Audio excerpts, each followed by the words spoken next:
Tumsifu Yesu Kristo. Mpendwa msikilizaji wa Amani Radio FM na mtazamaji wa Amani Radio Online TV pamoja na Holy Cross Family Ministries Tanzania.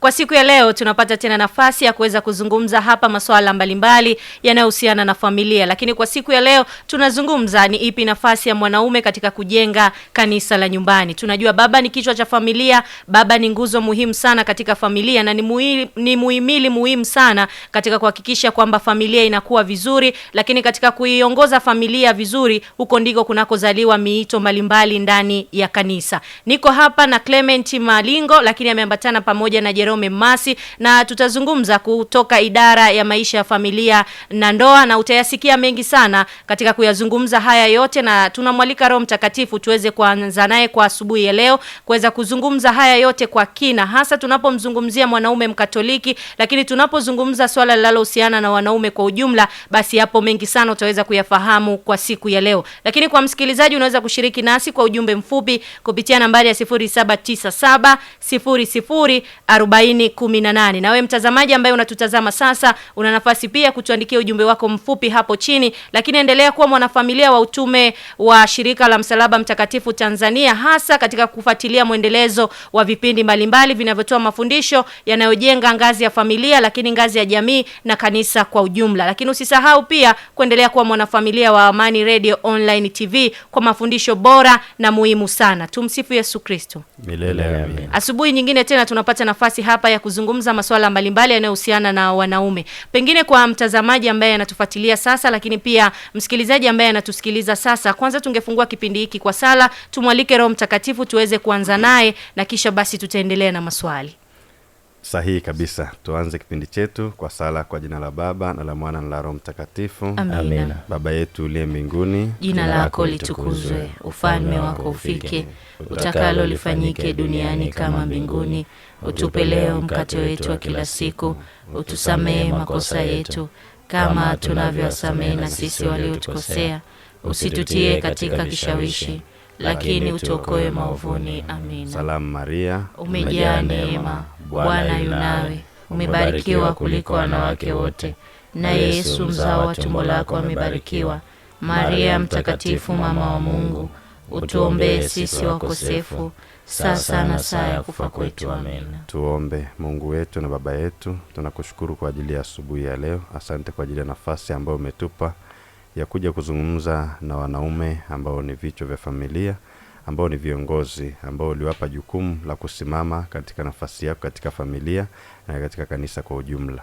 Tunakuomba utuongoze ili yale ambayo tutazungumza na yale ambayo mpenzi msikilizaji atayasikia yawe ni ya kutujenga, kutuimarisha kama wanaume, ili tuweze kusimama vizuri katika nafasi zetu, ili mwisho wa siku familia zetu ziwe ni kanisa dogo la nyumbani, tuweze kusali na kukaa pamoja na familia zetu, lakini zaidi tuwe chachu ya ustawi wa kanisa na jamii kwa ujumla. Tunaomba hayo kwa njia ya Kristo Bwana wetu. Amina. Kwa jina la Baba na Mwana na Roho Mtakatifu. Amina. Karibu sana Bwana Jerome Masi pamoja na Clement Malingo kutoka utume wa familia wa Shirika la Msalaba Mtakatifu Tanzania.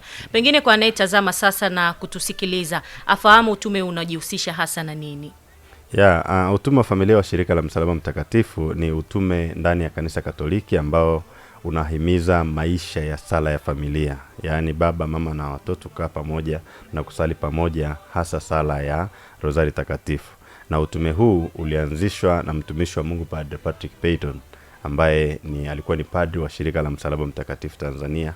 Na chanzo cha kuanzisha utume huu ni baada ya yeye mwenyewe kuyaishi maisha ya familia tangia utoto wake katika familia ambayo ilikuwa inampenda Mungu na wanapenda kusali pamoja. Yaani baba yake alikuwa anaitwa Peyton, pamoja na mama walikuwa wanakaa pamoja na watoto wanasali pamoja kila siku.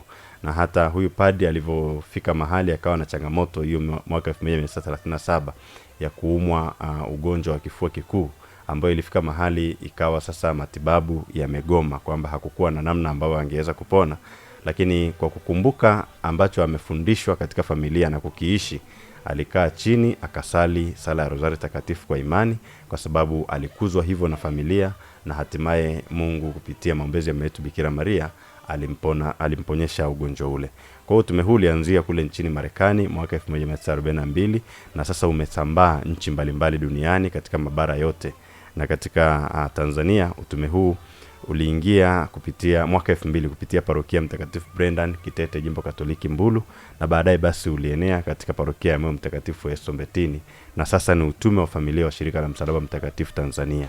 Maana yake unatoa huduma zake kwa majimbo yote Katoliki Tanzania kupitia programu mbalimbali katika idara hii ya familia na ndoa, ambayo kwa ujumla tunazungumza na wanandoa na wale ambao wanatazamia kuingia kwenye ndoa, kuimarisha imani katika ndoa, kuleta mapendo, kuleta maelewano, ili familia iwe ni kitovu cha sala na wanandoa wajenge familia iliyo bora. Lakini pia tuna huduma za vijana, kwa maana kupitia idara ya vijana ambao tunafanya nao pia mafungo, semina na programu mbalimbali kwa vijana wa parokiani, wa vyuo vikuu, wa sekondari, wa shule za msingi, pia kwa ajili ya kuwaimarisha kuwa Wakristo bora, ili baadaye basi waweze kusimama katika nafasi zao katika familia na kuwa watu bora kama alivyokuwa mtumishi wa Mungu Padre Patrick Peyton. Kwa siku ya leo tunapozungumza kuhusiana na nafasi ya mwanaume katika kujenga kanisa la nyumbani, tunajua pia utume wa familia wa Shirika la Msalaba Mtakatifu Tanzania kuna idara ya maisha ya familia na ndoa. Kwa nini ni muhimu kuwa na kanisa la nyumbani, lakini katika maisha ya Kikristo kwa nini kanisa la nyumbani ni muhimu hasa? Naam, kwanza kanisa ni nini? Kanisa tunasema ni mkusanyiko wa waamini ambao wanaamua kukutana pamoja kwa ajili ya kusali pamoja, kwa ajili ya kutafakari neno la Mungu, lakini pia kwa ajili ya kumshukuru ama kumsifu Mungu kwa yale mema makuu ambayo amewatendea. Hiyo ni maana ya kwanza. Maana ya pili inaweza ikawa pia ni jengo ambalo hawa waamini wanakutanika pamoja kwa ajili ya kutafakari ukuu wa Mungu katika maisha yao, katika kusali, katika kusoma neno la Mungu, na katika kuyaishi yale ambayo Mungu anapenda wayaishi. Hiyo ndio maana hasa ya kanisa tunavyozungumza katika maana hizo mbili. Na leo tunavyozungumza nafasi ya huyu mwanaume, tunafahamu kwamba Mungu alivyowaumba Adamu na Hawa aliwapa majukumu, na huyu mwanaume alipewa majukumu ya kusimama katika nafasi ya Kristo katika familia. Kwa hiyo leo mada yetu kwa ujumla wake inahusu sasa kwamba namna gani mwanaume huyu anaweza akasimama vizuri katika kujenga kanisa la nyumbani. Na kanisa la nyumbani tunalosema hatumaanishi jengo la nyumbani. Tunamaanisha kwamba namna ambapo huyu mwanaume anaweza akaifanya ile familia yake pale nyumbani pakawa ni sehemu ya sala, pakawa ni sehemu ya tafakari ya neno la Mungu, pakawa ni sehemu ya kuendeleza na kuimarisha imani na miito katika familia, pakawa ni sehemu ambapo panapatikana mahitaji mbalimbali ya mwanadamu, ya kimwili na ya kiroho. Lakini pale nyumbani pia pakawa ni sehemu ya amani, pakawa ni sehemu ya masikilizano, ili basi pakawa ni sehemu ambayo kila mmoja anatamani kukimbilia. Unafahamu, mara nyingi tunaenda kanisani kwa sababu tunakimbilia aidha kwenda kutoa shukrani kwa Mungu kwa yale mema aliyotutendea, ama tunaenda kwa Mungu kwa sababu tunajua tukifika pale tukiwa na matatizo yetu ndiko tunapopata faraja na matatizo yetu yanaweza kutatuliwa. Kwa hiyo kipindi chetu cha leo kwa ujumla wake, msikilizaji akielewe kwamba kinalenga kutufanya sisi wanaume tuweze kupafanya nyumbani kwetu sehemu pendwa, sehemu kama tunavyoenda kanisani Jumapili au tunavyoenda siku nyingine yote ile kwenda kusali, kutafakari, kuingia katika kanisa cha kuabudia, kusali katika grotto ya Bikira Maria. Tunatamani na katika nyumba zetu, katika familia zetu, na kwenyewe kuwe katika namna hiyo. Nikushukuru sana Bwana Jerome Masi kwa ufafanuzi huo mzuri kabisa. Lakini nikija kwako Clement Malingo, pengine mwanaume ana nafasi gani katika kuongoza familia katika sala, lakini na kutafakari na kujifunza neno la Mungu kwa pamoja? Asante. Kwanza nitaanza na msemo mmoja ambao unatumika sana kwenye maisha ya kawaida. Maisha ya kawaida wanasema sio kila mwanaume, kila baba ni mwanaume, lakini sio kila mwanaume anaweza kuwa baba. Ni msemo ambao unatumika sana nadharia za mtaani, lakini ukirudi kuna uhalisia wake ndani yake, kwamba kuwa baba kumbe sio tu kuwa mwanaume, lakini kuna mambo ambayo tayari unatakiwa sasa uyashughulikie, ndio yatakayokuja kudhihirisha kwamba wewe sasa ni mwanaume ambaye ni baba. Kwa hiyo kuwa mwanaume tu haitoshi, lakini kuna kitu cha ziada ambacho unatakiwa ukifanye kama baba. Tukirudi kwenye kitabu cha Mwanzo, mimi naanza na mifano tu. Kitabu cha Mwanzo tunaposoma habari ya Adamu na Hawa, Mwenyezi Mungu alivyowaumba Adamu na Hawa akawakabidhi ile bustani. Kila mtu alipewa jukumu lake. Mwanamke alikuwa ni msaidizi wa mwanaume, lakini mwanaume ndiye alipewa jukumu la kuilima na kuilinda ile bustani. Tafsiri yake ni kwamba yeye ndiye alikuwa provider maana yake. Lakini ilipofika mahali huyu Adamu akawa amejisahau, akamruhusu Eva kwenda kutafuta chakula. Alipokileta kile chakula kilikuja na nini? Matokeo yake tunayajua. Kile chakula kilipoingia ndani kiliingia na dhambi. Manake kuingia na dhambi, na ndipo dhambi iliingia duniani kupitia mwanamke. Kwa nini? Kwa sababu tu ya huyu Adamu kujisahau kidogo, kumruhusu Eva kwenda kutafuta chakula, na alipokileta nyumbani kikabadilisha kabisa mtazamo wa chakula. Kikaja kuwa ni chakula ambacho ni kigumu, ambacho mpaka sasa kinasumbua ulimwengu kwa ujumla. Kwa hiyo tunapozungumzia mwanaume, kumbe anatakiwa sasa atambue jukumu lake kama kuwa baba. Sio tu kuitwa tu baba kwamba umepata watoto na vitu kama hivyo, hapana. Lakini kumbe inapaswa kuna mambo ambayo yasimamie kama baba, ili sasa tunaposema mwanamke ni msaidizi, aje huo usaidizi uonekane, asije akawa ndio anayecheza ile nafasi nzima kwenye familia, ila anatakiwa sasa wewe uonekane. Na tunaposema mwanaume sasa aonyesha hicho kitu, wanaume wengi sasa tunabadilisha huo mtazamo, unaelekea kwenye nini? Kwenye kutafuta chakula na kuleta nyumbani, alafu basi. Yaani ukiamka asubuhi umeacha kodi ya meza, ukiamka asubuhi umehakikisha watu wamekula, unajua mahitaji yote ya kimwili yako sawa, unajua basi hapa mimi ni baba. Baada ya hapo unaondoka. Ukiondoka umepotea huko, utakapokuja kurudi, utakapokuja watoto watakupokea, wakisha kupokea maswali ambayo utauliza kwa haraka. Kama baba, marahaba, mzima, mnaendeleaje? Mmekula? Ndio. Mmekula nini? Tumekula chakula fulani. Basi unafurahi. Baada ya hapo unakaa, kama kuna TV utaangalia, au kama ni unatoka kwenda kuangalia kombe la dunia kidogo, umeishia. Lakini kumbe kuna vitu ambavyo umeviacha ambavyo ni msingi sana. Hawa watoto haujui wameshindaje. Ndio. Haujui wamesali, haujui maendeleo yao ya kiroho yakoje. Na hayo maendeleo kiukweli wanaume tunafeli katika kuyafuatilia, kwa sababu wewe mwenyewe unakuwa sio sehemu ya hayo. Unajua mtu anafuatilia kile kitu ambacho yeye mwenyewe anakifanya na anakipenda na unakipenda na unakijua. Kwa hiyo kama haukijui huwezi kukifuatilia. Kumbe kwanza, ili uwe baba sasa, lazima wewe binafsi uanze kuwa sehemu ya hicho kitu ambacho tunakizungumzia hapa, ni kuwa mtu wa sala. Yaani wewe mwenyewe kwanza uwe mtu unayesali. Alafu baada ya hapo, hata utakapomuita mtoto kwamba njoo usali, utakapoita familia yako njoo usali, hata utakapokuwa unarudi unakuja kuwauliza mmesali, wewe mwenyewe anajua kabisa kwamba huyu baba mwenyewe anasali. Na kuna kauli moja huwa inasemwa sana, wanasema watoto wanamwamini yani hakuna mtu wanamwamini kwa haraka kwenye familia kama baba na mama. Wao wanaamini mama na baba ni kama ndio maana hata kwenye nadharia tunaambiwa mzazi ni Mungu wako wa pili. Unaona? Kwa hiyo watoto wanachukulia huyo mzazi yani ndio mkubwa kuliko wote hapa duniani, ikiwa bado hawajamfahamu nani? Mungu. Kwa hiyo wao wanavyoona baba anachokifanya wanaamini kama mkubwa ndicho anachokifanya, na sisi ndio tunaamini kwake. Hakuna kitu kingine ambacho kinazidi hapa.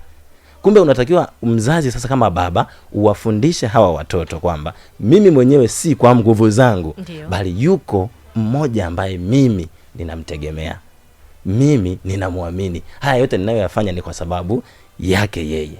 Uwaonyeshe watoto, watakapoona unapiga goti chini, unasali, basi watajua kumbe kama baba mwenyewe anapiga magoti, kumbe yuko baba sasa ambaye ndiye tunatakiwa tumwamini kwanza. Alafu baada ya hapo turudisha imani yetu kwa wazazi wetu. Umeona? Kwa hiyo hata utakapokuwa sasa unafuatilia hivi vitu, unapambana na hawa watoto, unapambana na hii familia, jamani salini, fanyeni hivi, hayo yote utakuwa una ile hamu ya kuyajua, kwa sababu wewe mwenyewe unayaishi, wewe mwenyewe unayapenda. Lakini kama kitu haukipendi, ni uongo, hauwezi ukakifuatilia kabisa. Yeah. Nikushukuru sana Clement Malingo kwa ufafanuzi huo mzuri. Lakini nikija kwako Bwana Jerome Mmasi, kwa haya ambayo ameweza kuzungumzwa na Clement Malingo, hasa kwa nafasi ya mwanaume akiwa kama kichwa, lakini akitoa mifano kadha wa kadha kwenye Biblia, tunaona tangu hapo mwanzo mwanaume aliwekwa kuwa provider mkubwa ndani ya familia. Lakini pengine ni changamoto gani ambazo zinasababisha baadhi ya wanaume kushindwa kusimama katika nafasi ya kiroho ndani ya familia? Unafahamu, nashukuru kwanza maelezo mazuri ya ndugu Clement Malingo na mifano mizuri sana, na nitaendelea alikoishia. Ndio. Huyu Adamu wakati alifanya pia alishawishiwa pale kwenye ile bustani, alifika mahali Mungu akamuita, akamwambia uko wapi? Na yeye alikuwa anajificha kwa sababu ya kila alichokuwa amekifanya. Pengine hiyo ndio inaweza ikatumika vizuri sana kujibu hilo swali lako, kwamba Mungu anamuuliza mwanaume uko wapi kiroho kwenye familia yako. Ni kweli unaleta chakula, ni kweli unalipa ada, ni kweli unatunulia nguo na mahitaji mengine ya kibinadamu, lakini kiroho uko wapi? Sasa ukitazama kwa ujumla, huyu mwanaume ni kama ilivyokuwa kwenye ile bustani, pia kuna nafasi ambayo pia ameiachia. Yaani tumeiachia kwa namna ya kwamba ikasababisha tukatoka kwenye mstari ambao tulitakiwa tuwe. Na mara nyingi tunaweza tukasingizia maisha ya utafutaji, lakini kiukweli utafutaji usio na Mungu sio utafutaji wenye baraka. Ndio maana unajikuta mwanaume huyu sasa anaishia kwenye utafutaji bila kumtanguliza Mungu. Ndio maana anapofika mahali maisha ya utafutaji yanakuwa magumu, akikutana na mtu wa imani yoyote ni rahisi kumshawishi kwenda kwenye masuala kwa mfano ya kishirikina ili kupata fedha nyingi, kwa sababu yeye anafikiri dunia hii ili mambo yawe mazuri sana kwenye familia yako unahitaji uwe na fedha nyingi. Na tumeona wengi ambao pia wamekuwa na hizo fedha lakini hawana amani. Tumeona wengi ambao wamekuwa na hizo mali nyingi lakini pia familia haifaidiki, zinakuwa na migogoro na mwisho wa siku zinaishia mahali ambapo sipo. Na kwa ujumla wake pia tunasema kwamba hii nafasi ya huyu mwanaume mara nyingi kwa sababu anasimama kwenye kukava nafasi ya Mungu kwenye ile familia, kuna shetani pia ambaye anahangaika naye kila wakati. Ndio pale ambapo unashangaa kuna mwingine hana sababu yoyote, lakini watu wako nyumbani kwake wanasali jumuiya ndogo ndogo za Kikristo, lakini yeye amelala hapo ndani. Pengine Jumapili haendi kanisani, lakini hana issue ya maana sana inayomzuia, kuna haumwi wala hayuko safarini, tuseme labda yuko kwenye chombo cha usafiri, yupo tu hapo nyumbani. Na pengine ni rahisi sana kupush wengine waende kanisani, mama aende kanisani, watu waende kanisani, yeye abaki amelala. Ni kwa nini tunasema kwamba shetani mara nyingi anapambana na yule mtu ambaye anajua kabisa kwamba huyu amebeba kitu fulani cha Mungu ndani yake. Unafahamu, mwanaume asiyesali ndio hata maono hawezi akapewa na Mungu. Yosefu alikuwa ni mfano bora kabisa. Katika kusali kwake, malaika alimtokea akampa habari za mtoto Yesu kutaka kuuawa na akampa mahali pa kukimbilia. Lakini itakuwaje kwa mwanaume wa sasa ambaye hasali, ambaye hayuko karibu na Mungu? Nafasi kama hiyo ni ngumu kupatikana, kwa sababu unavosali unakuwa kama alivyosema Clement pia pale kwenye maisha ya sala ya mwanaume. Unavosali maana yake unajiweka karibu na Mungu. Unampiga shetani vita, unajiweka mbali naye. Kwa hiyo inakuwa maisha yako kwa ujumla wake yanakuwa yana mafanikio. Hata kama una changamoto, lakini Mungu atakupa namna ya kuzishinda zile changamoto. Na pengine pia tunasema siku hizi tuna kitu ambacho tunaita ni maisha kwa ujumla wake yamekuja na mambo mengi. Ndiyo. Kwa mfano tuna misinterpret kitu tunaita utandawazi. Wakati mwingine pia unaweza tukautumia vibaya na ukamuondoa mwanaume kwenye reli. Ukienda kwenye familia nyingi utakuta hata ule muda wa sala ya familia, ile kukaa pamoja na kusali pamoja, utakuta pengine baba yuko busy aidha kwenye kutazama TV au yuko busy na simu yake ya mkononi, au anachat kuhusu mambo ya biashara au na washikaji zake kuhusu mambo ya kombe la dunia na kadhalika. Kwa hiyo ziko sababu nyingi, lakini hazitupi hizo sababu zote ambazo tumezisema na zingine ambazo pengine msikilizaji anazifahamu. Hazikupi sababu mwanaume kwamba ndio sababu inafanya kwamba usiwe mstari wa mbele kiroho, kwa sababu utakavyorudi nyuma ndiko familia yako itarudi nyuma. na hata mafanikio yako ambayo hayana Mungu ndani yake yatakuwa hayana baraka, na kinyume chake ni laana, na yanaweza yakaleta shida kwenye familia. Asante sana Bwana Jerome Masi. Lakini msikilizaji wa Amani Radio FM na mtazamaji wa Amani Radio Online TV pamoja na Holy Cross Family Ministry Tanzania, tunazungumza na mwanaume kuweza kukumbuka na kufahamu kwamba nguzo ya familia ni lazima basi mfano wa maisha ya kiroho ndani ya familia yeye awe kiongozi. Lakini nikija kwako Clement Malingo, pengine upendo ukikosekana kwenye familia, unahisi kwamba hiyo familia baba anaweza akawa ni kichwa cha sala lakini akawa ni kichwa cha kuongoza sala ndani ya familia? Tunafanyaje hapo? Upendo unaozungumzia upendo wa jumla ama upendo wa ujumla katika wote familia? Kwenye familia. Ndio. Kiukweli nikisikiliza hii redio kuna kauli moja wanaisikia inasema palipo amani pana upendo. Si ndio palipo amani pana upendo. Kumbe upendo unaweza ukazaa amani. Yaani mnapokuwa mmependana, amani inazaliwa. Na inapokuwa imezaliwa amani, basi kwenye amani kila jambo jema huwa linatokea. Lakini mahali popote ambapo hakuna amani, tuone tu kwenye mfano halisi tu wa kawaida. Tulikuwa na mambo kadha wa kadha yalikuwa yanaendelea nchi za wenzetu huko ambazo zimepelekea baada ya hizo vurugu zilizotokea tumeona matokeo yake. Vitu vimepanda bei, maisha yamebadilika. Baada ya hapo ni kwa sababu gani? Kumekosekana amani. Ambapo kwanza kumekosekana upendo ambao umeshindwa kuzaa amani.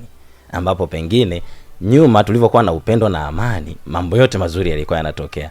Kwa maana hiyo, tunaporudi kwenye maisha ya familia ikiwa haina upendo, kwanza amani inatoweka. Inapotoweka amani, hakuna jambo lolote zuri ambalo linaweza likatokea.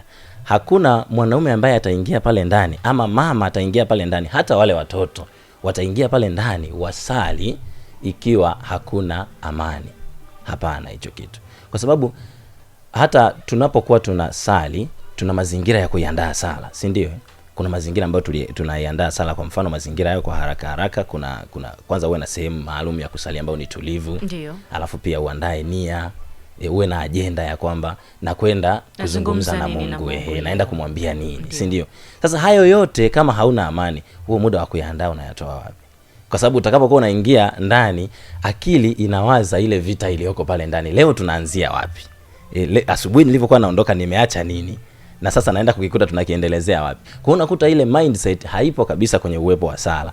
Na huo ni kwamba kwa swali lako ni kwamba haiwezekani kabisa kuwepo na utulivu wa sala ikiwa amani hakuna, ambayo amani ni tunda linalotoka kwenye upendo. Ndiyo. Tunapokuwa na upendo, tunakuwa na amani. Tunapokuwa na amani, tuna uwezo wa kukaa pamoja, tukafikiria pamoja, tukajenga hoja kama familia ya kumpelekea Mwenyezi Mungu kwamba sasa leo baba tunakuja na jambo hili. Tusaidie hapa, tusaidie hapa, tusaidie hapa. Ndiyo. Lakini kwa sababu ya kukosekana kwa upendo, amani hakuna, huo muda hatuna. Na kwa maana hiyo hata hoja ya kumpelekea Mungu hatuna. Maana yake hata hiyo sala haipo. Yeah. Tunafanyaje kuruka hapo? Kwenye hilo sasa mambo ni mengi ya kufanya, lakini kwa mfano tuseme kiukweli hakuna familia ambayo inakuwa imenyooka mwanzo mwisho. Yaani kwamba mtapita Januari mpaka Disemba hakuna changamoto za hapa na pale ambazo zitafanya kutokuelewana kiasi. Ni kumruhusu Mwenyezi Mungu kupitia Roho wake Mtakatifu atuongoze sasa. Unajua, nakumbuka mfalme alikuwa ni Mfalme Suleiman kama sikosei. Yeye alivyoambiwa katika kuangalia aliomba nini? Aliomba hekima, si ndio? Aliomba hekima. Kwa hiyo tumuombe huyu Mwenyezi Mungu atujalie hekima, si ndio? Atujalie hekima ambayo itatufanya sasa tutambue namna ya kuyabeba haya mambo tunapoingia katika changamoto, kwa sababu ukweli hauwezi ukasema kuna familia ambayo haitakuwa na changamoto. Ni uongo. Na ups and downs kwenye maisha ni kawaida. Yaani ile kupanda na kushuka, kuna mahali mtapanda, kuna mahali mtashuka, kuna mahali kutakuwa tambarare. Ni lazima hivyo vitu viwepo. Lakini unapokuwa na hekima utapata ule muda wa kunyamaza, kutafakari hili jambo limekuja kwa wakati gani na limekuja kwa namna gani. Alafu baada ya hapo utamshirikisha Mwenyezi Mungu kama baba wa familia utamshirikisha Mwenyezi Mungu, na baada ya kumshirikisha Mwenyezi Mungu atakupa jibu lililo sahihi ambalo unatakiwa uende nalo kwenye familia, ambalo jibu hilo litaepusha hiyo mifarakano mikubwa ya kufikia kutokusali, kufikia kutokukaa pamoja na uvunjifu wa amani katika familia. Kwa hiyo Mwenyezi Mungu yeye atatupatia majibu, lakini hauwezi ukapata hiyo nafasi kama hautakuwa na hekima. Kwa hiyo tumuombe Mungu atujalie hii hekima. Akishatupatia hii hekima, yeye ndiye atakayetupatia cha kuzungumza. Yaani inapokuwa imetokea ni mfarakano, kila mmoja apate nafasi. Ndiyo. Tujipe muda, tukae tutafakari, kuliko ile kujibizana hapa na hapa, kujibizana haraka haraka. Mwisho wa siku tunapata matokeo ambayo tunayaona kwenye jamii yanaendelea sasa hivi. Matukio ya ajabu, vitu vya ambao vinatisha kwa kweli, ambao si kama wanadamu ambao wanavifanya, lakini ni wanadamu hawa. Lakini vyote ni kwa sababu gani? Tumekosa ule utulivu na kuisaka ile hekima ya Mwenyezi Mungu ili atuongoze, ni kitu gani nikazungumze wapi, nikamwambie nani na kwa wakati gani, na kitazaa matunda yapi. Kwa hiyo tumshirikishe Mwenyezi Mungu, tuwe chini yake, alafu tuulize kwamba haya Baba, limekuja hili ni ligumu, pengine kwangu mimi binafsi inawezekana si rahisi kuliweza, lakini wewe kama Mwenyezi Mungu uliyeniumba mimi, niko chini yako, niambie leo nikazungumze nini, niambie leo nikaliamueje hili jambo. Mwenyezi Mungu hawezi kukosa cha kukupatia, atakupatia jibu ambalo utakalokuja nalo kwenye familia litazaa matunda chanya na litaleta hiyo amani, na baada ya amani tutarudi kwenye ule umoja wetu na kutengeneza hoja nzito kwa Mwenyezi Mungu na kusali pamoja. Asante sana. Kupitia ujumbe mfupi wa msikilizaji kupitia nambari ya 0797004018 anasema tumsifu Yesu Kristo Milele. Nashukuru sana kwa kutukumbusha wanaume majukumu yetu, lakini ikitokea mwanamke akawa na kipato zaidi ndani ya familia kumzidi mwanaume, changamoto ndio inapoanzia hapo, mwanaume kushindwa kushiriki katika sala za pamoja. Wana utume, mnatusaidiaje?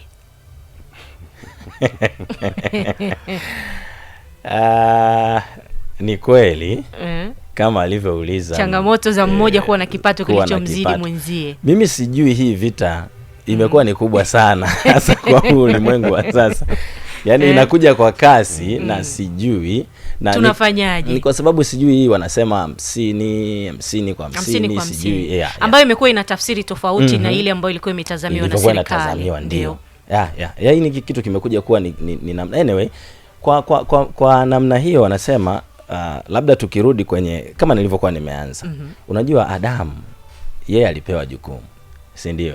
Adamu alipewa jukumu, na jukumu ambalo alipewa Adamu ni kuwa mhudumiaji mkuu wa familia. Unaona? Sasa unapokuwa umekuja kuwa hauwezi kuhudumia familia ambayo inakwenda kinyume. Unajua, labda niseme hivi, mwanaume kwanza amepewa mamlaka. Mwanaume asili yake ni mtawala, yani kwa asili. Yani yeye anasikia fahari sana kama kuna familia anaiongoza, yani kuna watu anawaongoza. Anasimama mahali, wanamsikiliza, anatoa maelekezo, yanafuata. Unaona? Sasa inapokuja kutokea siku zote mtawala lazima awe na nguvu fulani ambayo inamfanya apate hiyo kauli. Sasa anapokuwa hana hiyo nguvu, kwa mfano tuseme hana kipato, unajua sauti ya mwanaume sana inakuwa pale ambapo pia unapokuwa unatoa maelekezo una hata cha kuacha basi yanaambatana na jambo fulani, kitu fulani. Sasa unapokuwa umepoteza alafu kuna mwingine ambaye pengine wewe unataka utoe kauli lakini kiambatanisho hakitoki kwako. Unaona, anayetoa kiambatanisho na yeye anaanza kuona kwamba mbona kama mimi kama ninaweza kutoa kitu fulani, kumbe inawezekana na mimi nikawa na sauti. Kwa nini uniongoze tu wewe? Kwa nini uniambie tu wewe? Na hiyo ni kwa sababu gani? Mwanamke hajaumbwa kuwa kiongozi. Unaona? Kwa hiyo anapokuwa anakuja kuchukua ile nafasi ya uongozi, anafanya kitu ambacho hakiwezi. Yaani sio cha kwake. Kutoka kabisa kwenye Biblia Mwenyezi Mungu alivyoelekeza, mwanamke ni msaidizi, sio rais. Yeye labda tuseme ni makamu wa rais, si ndio Kwa hiyo kwa sababu ni makamu, hapo sasa anapokuja anataka kwenda juu ya kiongozi wake, hapo ndipo shida inapoanzia. Unaona? Na mwanamke lazima tu hivyo anakuwa ana overpower. Kwa nini ana overpower? Kwa sababu ile sio asili yake. Kwa hiyo anapokuwa ameshika dola, hana uwezo wa kufanyaje. Natumia misamiati migumu lakini simaanishi serikali. Inamaanisha sisi kama familia. Wasije wakaninukuu vibaya. Ndio.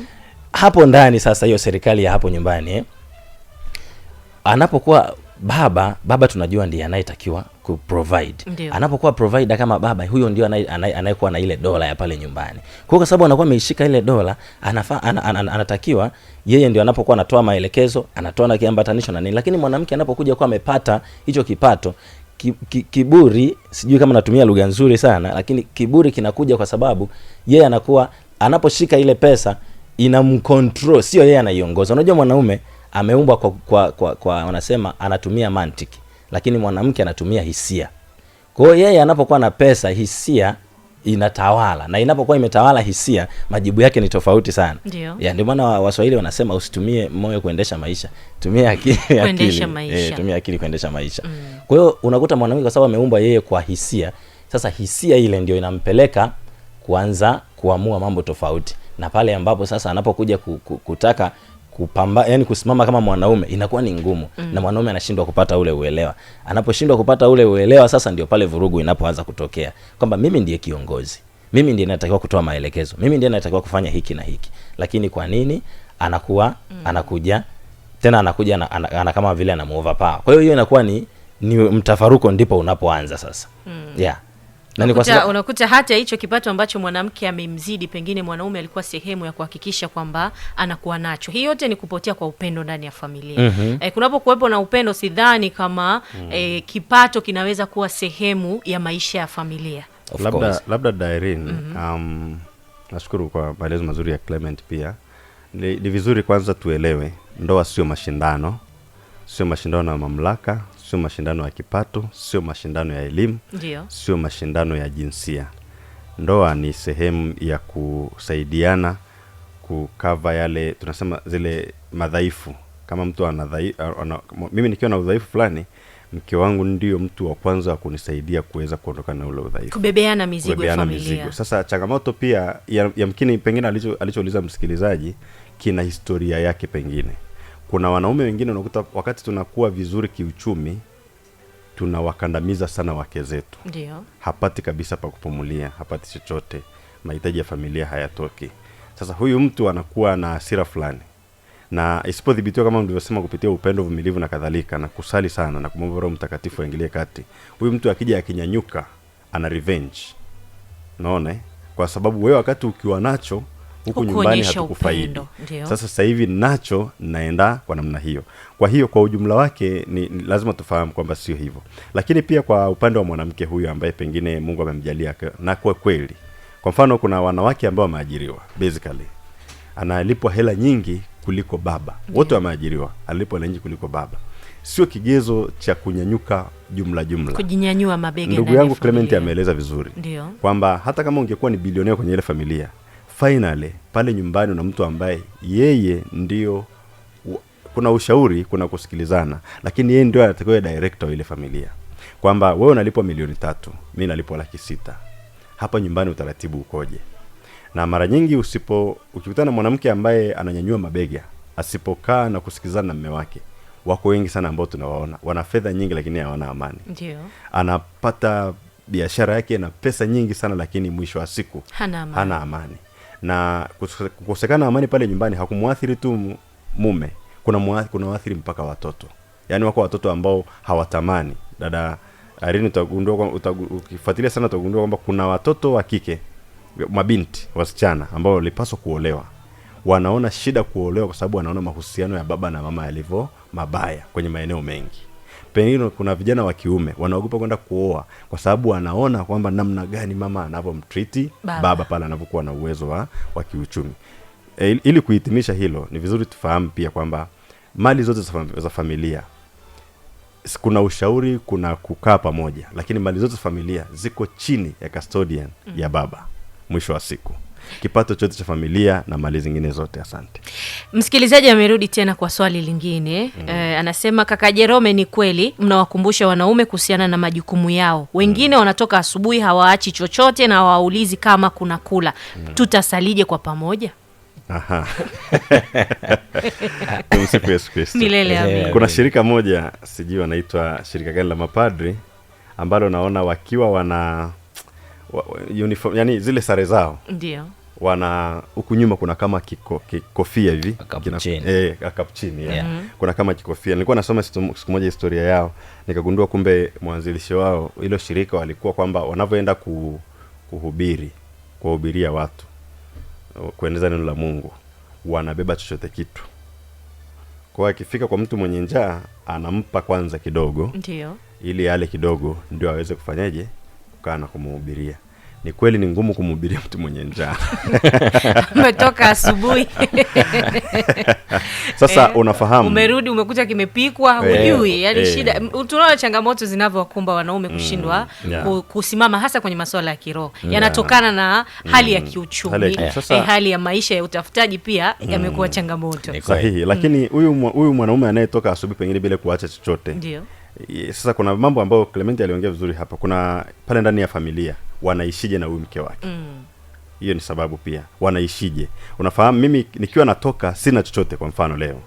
Na siwezi nikaondoka bila kukaa na mke wangu kumwambia bwana leo hali ni mbaya. Tuangalie kama tuna ABC maisha yafanyeje yaende. Lakini kuna kukosekana upendo hapo ujue. Kuna kukosekana masikilizano. Kwa hiyo mwanamume akiondoka anaondoka kivyake na mama anabaki kivyake. Hawa watu ni pale mliposema kwamba wakija jioni hawa watu bado hawako vizuri. Hakuna maelewano, wanaweza wakasali pamoja. Lakini kwenye kuondoka asubuhi bila kuacha kitu, kuna wakati kweli mwanaume anaweza akawa hana kitu cha kuacha. Lakini kwenye familia mmetengeneza utaratibu gani? Kwa experience inaonyesha pia kwamba kuna baadhi ya wanawake ambao alizungumza Clement, inaitwa kodi ya meza. Kwamba hiyo kodi lazima iwepo. Kwa hiyo hata kama jana niliacha 20,000, leo natakiwa niache nyingine, kesho niache nyingine. Sasa huyu mama amekuwa na akili ya namna gani ya kimama ya kubalance ili ile siku ambayo baba anakuwa hana awe na namna ya kufeed ile familia. Na huyu baba anayeondoka asubuhi kama amezoea kuacha pengine kila siku kitu. Ndio.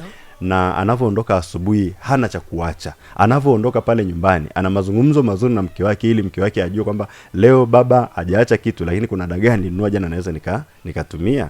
Binafsi huwa na discourage familia za kuacha kodi ya meza. Huwa naimiza sana kwamba familia zitengeneze mfumo ambao siku ambayo nitakuwa sina kuna kitu nyumbani. Ndio maana unakuta kwamba kuna watu ambao anaachiwa fedha kila siku ni kula nyama, samaki, mchele, yani wali, chipsi na kadhalika. Na siku ikikosekana inakuwa changamoto. Kumbe tungeweza kwamba hii hela ambayo tunaiacha pengine kwa wiki 2 au wiki 3, tungeweza kuichukua kwa pamoja, tukanunua mahindi, tukanunua maharage, tukanunua dagaa, tukanunua mchele, tukanunua mafuta. Ili sasa huko tuendako tujue kwamba wiki nzima hapa hakuna, ila kuna baadhi ya hulka zimetengenezwa. Na kuna mmoja tulikutana naye. Yeye walifika mahali kwamba mwanaume akirudi kutoka kazini jioni haruhusi kuingia ndani mpaka aingize hela hapo chini ya mlango. Changamoto. Ndio. Kwa hiyo ni vizuri hizi familia kwanza tu discourage hiyo kitu. Kwanza kwa mfano mtu ambaye analipwa mshahara hana uhakika wa kuja na pesa kila siku. Ukifuatilia asilimia kubwa ya mishahara watu wanaolipwa Irene, ndio inaisha kabla haijaingia. Yaani leo ni tarehe pengine fulani, inawezekana nishatumia fedha za mahali ambapo nikilipwa mshahara mwisho wa mwezi nakuja kukava ya magep. Na hata kama mtu anafanya biashara, ile biashara ukiwa kila siku unachomoa hapo fedha bila kuwa na mahesabu mazuri, ndio utashangaa kwamba huyu baba huyu anayefanya biashara, ile biashara inakufa, alafu kesho analaumiwa kwamba anashindwa kuhudumia familia kwa sababu ya trend ya nini ya biashara. Kwa hiyo tujifunze kuweka akiba. Kuna changamoto zinatokea. Kwa mfano jana siku ya Sabasaba jana kulikuwa na tension. Ukienda mjini hauoni watu mjini, maduka yamefungwa. Sasa kwa huyu mwanaume au mwanamke ambaye alikuwa anategemea kila siku auze ndio apate hela ya kulisha familia, jana hakufungua duka. Kulikuwa na hali fulani ambayo pengine watu waliogopa kutoka na mazingira ambayo tulikuwa tunayaona.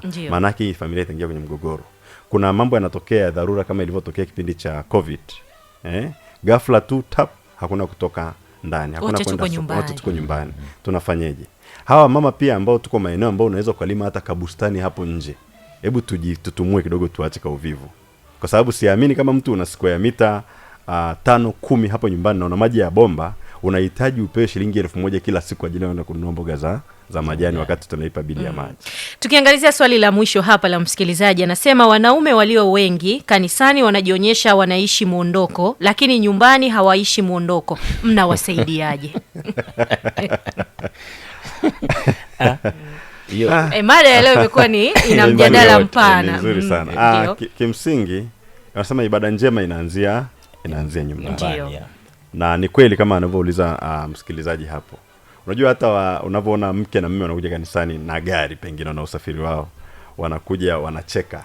asilimia kubwa unakuta huko nyumbani hakuwa na kicheko au njiani.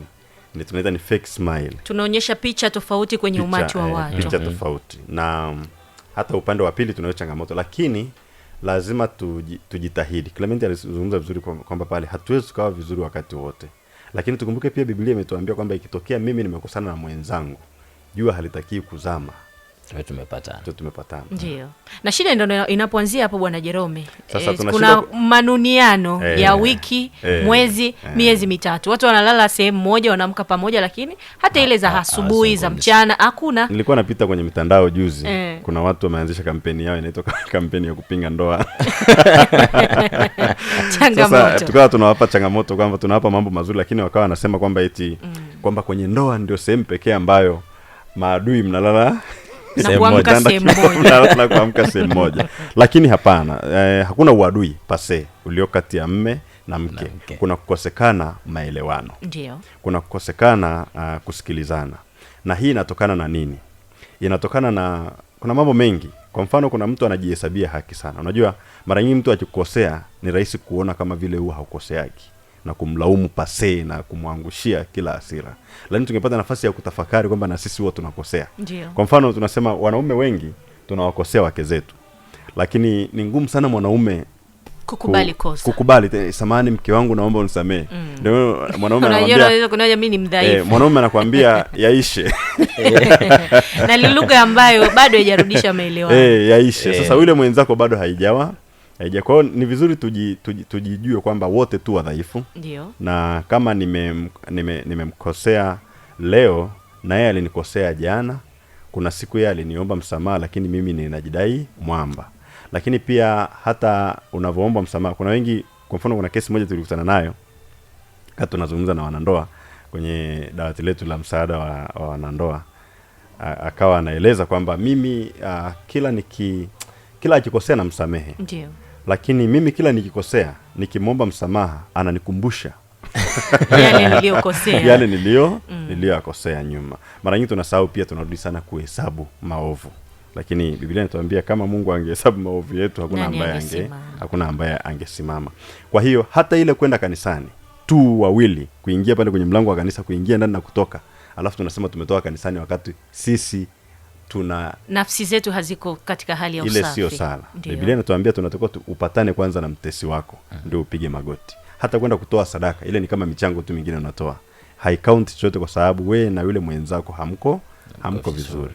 Kwa hata kama mmetoka mmenuniana, basi kabla mjaingia pale mshikane mkono, mpatane ndio muingie kanisani mkiwa katika hali hiyo. Hata saa nyingine tutaacha kuwadanganya mababa wa kiroho. Unajua kuna mapadri ambao wakitutazama anachukulia kwamba Jerome na mke wake nafikiri ni mfano wa kutosha wa kusimama hapa kanisani kufundisha watu kuhusu mambo ya lakini ndani ya familia wakati anasema hivyo watoto wanaguna, majirani nao wanaona hakuna uhalisia. Wana utume wa familia wa Shirika la Msalaba Mtakatifu Tanzania, mnawasaidiaje wanaume kuweza kuishi mwondoko? Nashukuru. Unafahamu lazima tukubali wanaume kwa ujumla wake kwamba maisha yalivyo yanabadilika, nyakati zinabadilika, na sisi pia tunatakiwa kubadilika. Kwa mfano, ndani ya kanisa kulikuwa na mfumo zamani, sio ndani ya kanisa, kwenye familia zetu na tamaduni zetu kulikuwa na mfumo zamani wa kutosikiliza mke wako kwa mfano. Kwa hiyo unakosekana masikilizano ndani ya familia. Hapo hamtembei pamoja. Kule zamani ilikuwa baba ndio anayeamua kila kitu. Hakuna kukaa kushauriana, hapokee ushauri wa aina yote. Tena nimetokea kwenye jamii fulani ya watu walikuwa na zao lao fulani ambao walikuwa kila wakivuna, yani kwenye hizo jamii kila hilo zao likivunwa lazima mama apigwe aende nyumbani kwao. Atakaa kule mpaka ule wakati wa msimu wa mavuno unakaribia kuisha, ndio yule mwanaume anaenda kumchukua. Alikuwa anapigwa kwa sababu wakienda kuuza lile zao, wakiona baba amepata pesa, wataanza kumwambia baba, tunaomba ununue kitu fulani fulani. Kwa hiyo baba anaona kama anaingiliwa kwenye majukumu yake. Kumbe sasa ni wakati wa kubadilika ili tuweze kwenda na hizi nyakati na tuweze kuishi kweli muondoko, kwa maana ya kusikilizana, kushirikiana na kuwajibika katika familia zetu. Kwenye upande wa muondoko pia, kwenye uwajibikaji lazima wanaume tuwajibike. Kwa kweli ukiachilia mbali kwamba kuna ambao vipato ni changamoto pamoja na struggle tunazozifanya, hali ya uchumi. Lakini wapo ambao, baadhi ya wanaume ambao kwa kweli ni wavivu, tangia asubuhi mpaka jioni hana anachofanya, pengine yuko kwenye ulevi wa kupindukia, yuko kwenye michezo fulani ambayo pengine haingizi chochote kwa ajili ya familia, na akija nyumbani jioni anategemea pia regarded kama mwanaume. Ni kweli, lakini alisema jambo fulani, lakini nasi tunasema pia, unajua wanaume sio jina la ubatizo. Ndio. Wanaume ni majukumu. Unavyoona mwanaume Mungu alimuumba akampa misuli kuliko mwanamke, alimaanisha. Unavyomwona kwamba mwanaume aliumbwa akapewa hali fulani yani ile kuwajibika kwa ajili ya familia yake, kuleta kitu kwa ajili ya familia yake, Mungu alimaanisha. Na ndio maana unaona pale ambapo tunakuwa tujatengeneza vizuri, unaweza ukaona mke wako anafanya lile jukumu, alafu akifanya anaweka pia sheria zake. Kwa mfano, kama mke wako ndio anaingiza fedha nyingi kwenye familia na wewe hauingizi hata 100 kwa uzembe wako, kwa mfano, au unaingiza hela zako zinaishia kwenye hazionekani, anaweka sheria, unaanza kuona kwamba yule mwanamke amechukua nafasi yako, ananiamulia, ananitawala. Lakini mara nyingi pengine amekuwa kila akija akikupa hela fulani haionekani, imeishilia kwenye ulevi au kwenye mambo mengine. Sasa inafika mahali anasema, mimi kuanzia leo sitakuwa nampa mume wangu pesa, nitakuwa nanunua chakula kwenye familia. Chakula ninachopendelea mimi ni 1 2 3. Baba anapenda chakula fulani.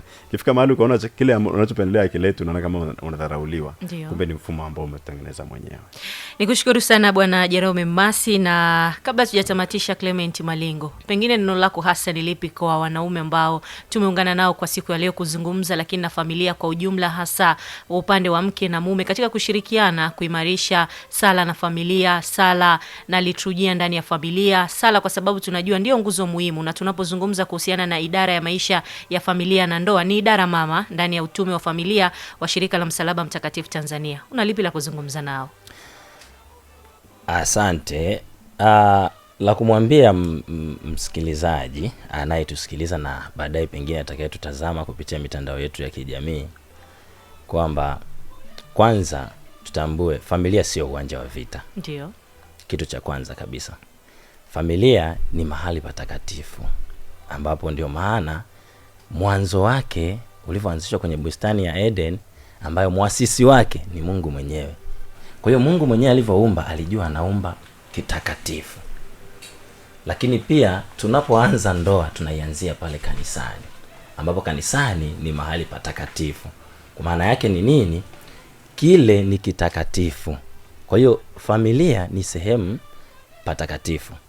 Kwa hivi tusipachafue kwa sababu ambazo haziwezi kuelezeka. Tusipachafue kwa sababu binafsi, labda mimi kama mwanaume nataka kuwa unasema tunataka yani ile, kuna vitu ambavyo tunaenda kama baba wa familia, unaenda pengine mpaka unazidi, unapita kiasi. Ndiyo. Kwa hiyo tujifunze kuwa na kiasi. Tusipachafue mahali patakatifu kwa sababu ya wanasema ubinafsi, si ndio? Au unakuwa mbinafsi. Yaani unalotaka wewe ndio lifanyike. Unalotaka wewe ndio liwe. Hapana. Familia ni sehemu ya kukaa, sehemu ya kuzungumza, sehemu ya kuweka mambo sawa. Manake kuna sentensi moja nasema, there is no place like home. Hakuna sehemu kama nyumbani. Hakuna sehemu nzuri kama nyumbani. Kwa hiyo hebu tuifanye basi, popote unapozunguka ujue kabisa. Unajua kuna ile feeling unaipata unapokuwa hata mtaani, unasema sasa nimemaliza mahangaiko ya siku, narudi nyumbani. Kuna tofauti wa sehemu ya kazi na nyumbani. Kwa hiyo unapokuwa tunarudi nyumbani, uwe unasikia kabisa kwamba kweli sasa nakwenda nyumbani. Lakini kama haujapatengeneza kuwa mahali patakatifu, kuwa mahali pa amani, kiukweli hautajisikia kwenda nyumbani. Utabaki barabarani saa 5 saa 6 na unarudi nyumbani. Unarudi nyumbani. Siku hizi ma MC wengi kwenye sherehe nasikia wanasema hatuambii mjisikie mko nyumbani. Maana tunajua ukisema tu jisikie huko nyumbani, tushaharibu kila kitu nyumbani. Nyumbani sio sehemu pa vita. Inakuwa sio sehemu pa vita. Kwa hiyo kumbe tuondoe sasa hiyo dhana, ili ile sentence ambayo pengine ma MC walikuwa wanasema jisikie huko nyumbani, kweli irudi. Ionekane ule uhalisia. Kwamba mimi ni baba, majukumu yangu ni yapi na maelekezo yangu ni yapi, unaona? Lakini pia katika haya sisi hatutumii risasi, hatutumii bunduki kuelekezana. Tunatumia upendo, ulimi laini, kwamba mke wangu kuna 1 2 3, watoto wangu kuna 1 2 3. Lakini pia mke, unapokuwa unaelezwa kwa upendo, usimuone mwanaume ni dhaifu ila umuone huyu mwanaume kwamba anataka hiyo sehemu iwe nyumbani. Mito mitakatifu inazaliwa huko. Inazaliwa hapo. Kwa hiyo anataka pia wewe mwenyewe ujibu kwa ule utii sasa, uonekane mwanaume ndio anayeanzisha upendo kadri tulivyoagizwa. Mwanaume anapenda, mwanamke anatii. Kwa hiyo mwanaume anapokuelekeza aelekeze kwa ule upendo ambao tuliagizwa. Alafu baada ya hapo mwanamke na yeye sasa aweze kuonyesha ule utii, apokee maelekezo yale kwa utii. Na anapomwelekeza mwanaume sasa, mwanamke unapokwenda kumjibu mwanaume usiende kumwelekeza. Huwa tunasema unafanya kumshauri. Ili asione amepoteza ile nguvu yake kama mwanaume. Yes. Kwa unafanya kwa kumshauri, mume wangu unaonaje hiki tukikirekebisha kama hiki na hiki na hiki. Mnakaa mnajadili pamoja na mwisho wa siku mnafikia maamuzi yaliyo mazuri. Mimi niwashukuru sana kwa kuzungumza nafasi ya mwanaume katika kujenga kanisa la nyumbani, na Mwenyezi Mungu awabariki. Ni wigo mpana sana ambao unatuhitaji muda mrefu katika kuyazungumza, kwa sababu wapo baadhi ya wanawake wanashindwa kusimama kama washauri kwenye familia, na wapo wanaume ambao wanashindwa kuishi ule muondoko, lakini tunaamini kwamba katika kukumbushana mabadiliko yatatokea. Tutamatishe kipindi hiki kwa sala.